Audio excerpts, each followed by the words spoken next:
Ensuite, nous avons de joindre à la vertu la connaissance. Mais combien cet aspect est négligé parmi les chrétiens? Ils ne savent pas. Le diable en France a beaucoup frappé aussi là-dessus.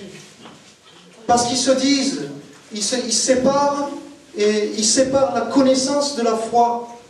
Ils disent que, non, on croit en Dieu. Mais comment vous avez fait pour croire en Dieu si ce n'est par connaissance? On a bien amené à votre connaissance qu'un Dieu existait, qu'il avait un fils, et que ce fils est mort sur la croix pour nous. Mais comment aussi ne pas vouloir aller plus loin? Puisque regardez, par cette connaissance, nous sommes tous ici. Et sans la vertu, on ne peut pas avoir envie de la connaissance. Tout ça, c'est enchaîné l'un à l'autre. De la foi à l'amour, c'est une chaîne. On ne peut pas sauter une étape, impossible. La connaissance doit découler, la soif de connaissance doit découler de la vertu.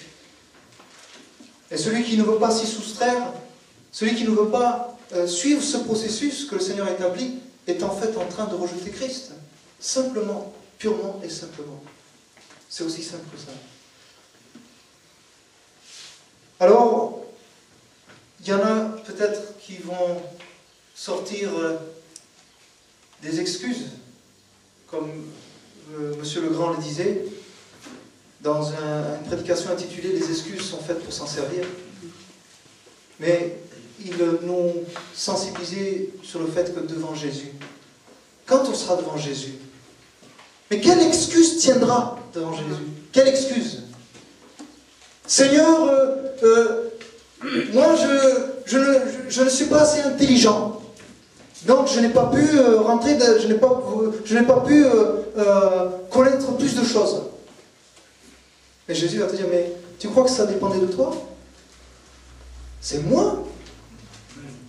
C'est moi qui multiplie ton intelligence, ta capacité, de la mémoire, de l'intelligence. Tout est à moi. C'est moi qui fais. Toi, il te suffit juste d'avoir la foi. Si tu crois que je peux le faire, je le fais. Si tu as confiance en moi, moi je le fais. Et si tu n'as pas la foi, tu n'as pas confiance, ben je ne le fais pas. Puisque la porte d'entrée, c'est la foi. Dans tout.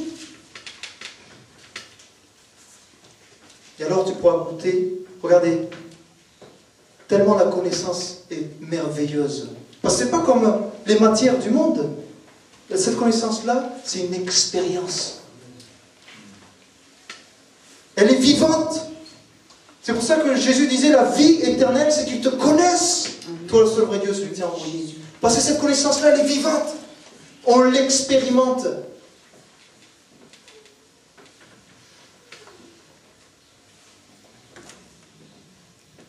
Alors, maintenant, il y a aussi, sans la connaissance, on ne peut pas du tout être maître de soi. Impossible. Et c'est pas une invention, c'est écrit. Et ce qui est écrit, c'est de Dieu. Donc, c'est pas qu'on invente. Et après, quand on expérimente, on comprend. Mais Jésus, encore là, demande un rapport de foi, de confiance. Sans la connaissance de la parole de Dieu, impossible d'avoir la maîtrise de soi. Parce que c'est elle qui va... Regardez un exemple bien particulier, quand Jésus il était sur la croix, dans les souffrances, il agonisait, et tous ces meurtriers étaient devant lui. Qu'est-ce qu'il a dit? Père, pardonne-leur, parce qu'ils ne savent pas, ils ne connaissent pas ce qu'ils font. Ce n'est pas de leur faute. Jésus savait, Jésus connaissait, et cette connaissance-là lui permettait de se maîtriser même dans les souffrances les plus atroces qu'on pouvait lui faire. Rendons-nous compte. Et autre part aussi, l'apôtre Paul disait non. Quand je suis rentré dans cette connaissance-là, mais je regarde tout comme des ordures. Tout ce qui est du monde, je regarde tout comme de la boue. Ma vie, c'est Christ. La mort, c'est un cadeau pour moi. Amen. À cause de l'excellence de la connaissance de Jésus-Christ. Parce que ce n'est pas une connaissance intellectuelle seulement. c'est avant tout l'expérience. Que Jésus nous fait vivre cette connaissance, c'est merveilleux. Alors, la maîtrise de soi conduit à la persévérance. Dans notre version, on a que la maîtrise de soi mène à la patience. Et oui, mais sans maîtrise de soi, tu ne peux pas être patient. Parce que, justement, c'est le contraire. Si tu n'es pas maître de toi, tu te laisses facilement déborder par les événements, tu te laisses facilement stresser. Mais comment tu peux être patient à l'égard non seulement des hommes, mais aussi des situations qui viennent, qui surgissent dans ta vie? Impossible. Impossible. Et vous voyez, tout dépend, tout est rattaché. La foi, la vertu, sans la vertu, pas de connaissance, on ne peut pas parvenir à la connaissance, sans la connaissance, on ne peut pas parvenir à la maîtrise de soi, sans la maîtrise de soi, on ne peut pas parvenir à la patience, à la persévérance. Et cette persévérance nous conduit à quoi? À la piété. Mais la piété, vivre dans la consécration totale, vivre dans la sainteté, la mise à l'écart par rapport à ce monde qui est en train de se perdre. Mais quelque part dans la Bible, dans Hébreux, au chapitre 12, verset 14, qu'est-ce que dit le Seigneur? Sans la sanctification, personne ne verra Dieu. Attends, sans la sanctification, personne ne verra Dieu.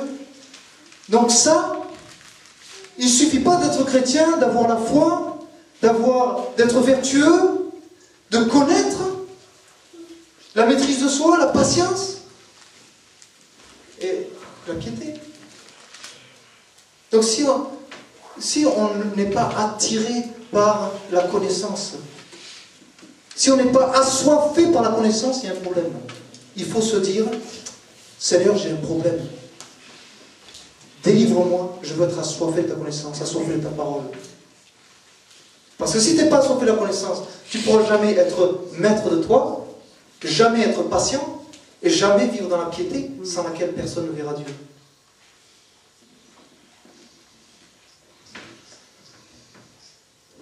Vous savez, toujours dans Hébreux, il dit que le péché nous enveloppe facilement. On peut être à n'importe quel niveau spirituel, le péché nous enveloppe facilement. À cause de ce corps, on en avait parlé,